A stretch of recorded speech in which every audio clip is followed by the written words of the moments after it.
Hey friends, what's going on? Graffiti Paradise here with my first ever spray paint art tutorial. In this video, I'm going to be trying to walk you through how to make this cosmic spray painting. For this painting, you are going to need glossy poster board, glossy spray paint. These two have to be glossy because that's just the best texture to work with. If you use a stain or a flat, it's not going to come out well. It's going to stick to the painting and you're just not going to have a great time painting it. You're also going to need a circular lid for the planet, some scrap paper to make textures on the planet and to also cover your pyramids. You're going to need a straight edge, kind of long, at least 6 inches, and optional would be a palette knife to add fine details to the rocks and stuff you're going to make in the bottom of the painting. Starting off this painting, you're going to want to identify your stencils and your light source, where you want them to go. I have my planet in the top right, my pyramids on the bottom. Obviously that's how gravity works. And I'm going to have a light source in the top left. So you want to spray your colors down in order from light to dark, going along with your light source. Like I said, my light source is on the top left. So I'm going to put my light colors, like my yellow, my pink, toward the left, and my purple toward the right. Same for the pyramids as for the planet. Yellow's on the left, or your light colors, whatever you choose. Darks on the right, away from the light source.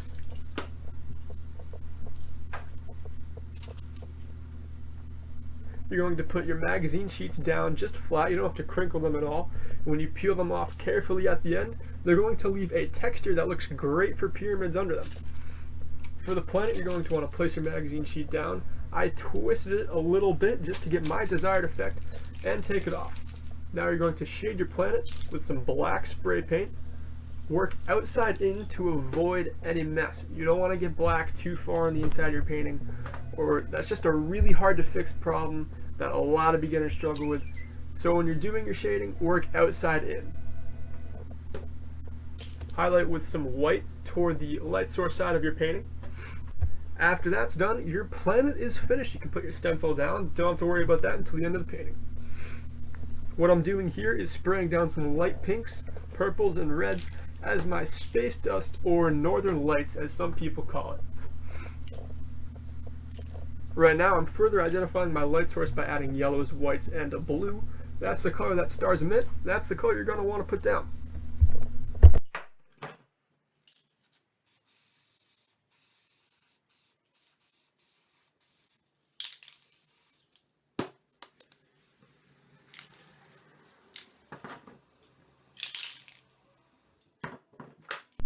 The colors you see me spraying down now are the same as the pyramid. They're going to later be rocks, kind of cliff edges, over a lake. And the reason you want to use the same colors is because you don't want too much of a contrast between your background and your foreground. And what I mean by that is you want your painting to blend and you want to stick to a theme. Kind of like when you're writing an essay, but in this, your theme is your colors. After adding black to the outside of my painting and finishing off the sky, I spray white on my middle fingertip, flick off to the side to get big globs of paint off, and then flick the remaining amount of paint onto the painting, and that creates a star effect.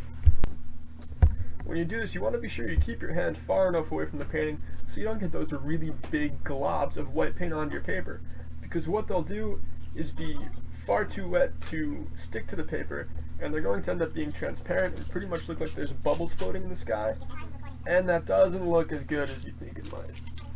You see me now removing the pyramid stencils, and it comes out with that cool, gritty kind of texture for the pyramids. Here's where your straight edge comes into play. You're going to want to use it and spray black on the half of your pyramid that is away from the light source. You want to do this to every pyramid. If a pyramid is to the left of your light source, spray the left half of the pyramid. The one on the left is pretty borderline for me. I could have gone right or left and it wouldn't have been a huge deal, but I ended up shading the right side of the pyramid. Now you see me spraying down those pyramid colors again. To work on that cliff face that I want to get, we're going to use a sheet of magazine paper and our hand, run it along the newly layered down wet paint, and it's going to give off a texture kind of like our planet, but if we crumple a piece of paper a little bit, it's going to be a little rougher, and it's going to look a little more like mountains.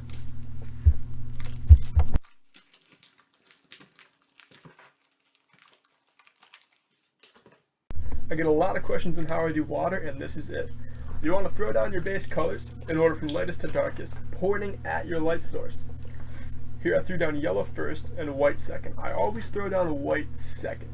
For some reason, when white's on bottom, I feel like it doesn't blend as well. Throw down pink and work outside, with your dark colors being on the out away from your light source, etc., etc. I threw some blue in there just to give it some flair. Blue goes pretty well with these colors. I figured why not. Now you're going to run a sheet of magazine paper along what you just sprayed down, and it comes out looking really shiny, really glossy, has a really nice finish to it. You may not get your desired effect with the water your first run through with the magazine paper, but just keep going through until you get what you think looks like the best water for your painting. Now I add some highlights with white to look kind of like waves, kind of like light shining off the water. You can do that with your straight edge and just normal white spray paint, it's fine. Now I'm adding to the edge of the painting what's going to be some more rocks. I sprayed white down because it's going to look a little bit like a mist coming off of them. I want that because these are toward the viewpoint and it's near water. Whenever you have something near water, closer to the viewpoint, you want it to be a little more realistic looking, so throw the mist in there. Now what you see me doing is shading the bottom of the cliff face with black. This adds just a little bit more depth to the painting. You don't want to go too overboard with the black, just a thin layer, maybe a ½ inch on the bottom of those rocks. I'm spraying over a clear coat now to give it a glossier finish. It makes the painting look better at the end. And now I'm running over with my palette knife, adding some fine detail. If you're a beginner, I don't expect you to be able to do this. This takes a little bit of time to learn. You really have to get used to your light sources and all of your textures. I didn't start doing this for a couple months after painting. I would just focus on the basics for right now.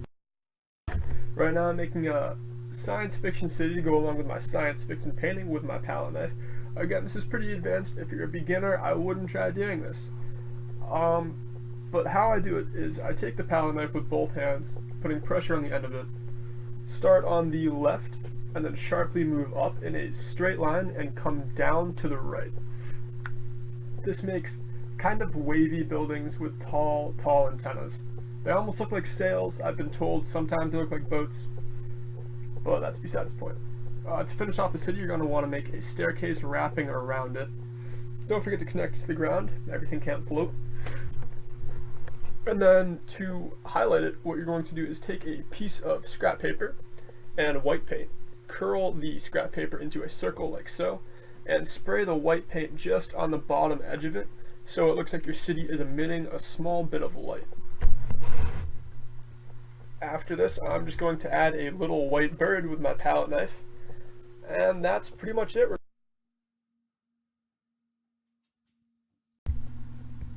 That's it for me today, guys. If you enjoyed the painting, if you enjoyed the video, please leave a thumbs up. Subscribe maybe. Follow me on Instagram at Graffiti Paradise, no spaces, no underscores. If you would like to buy or request a certain type of painting to be painted, you can email me at graffitiparadise5@gmail.com. Thanks again for watching. Hope you have a great day.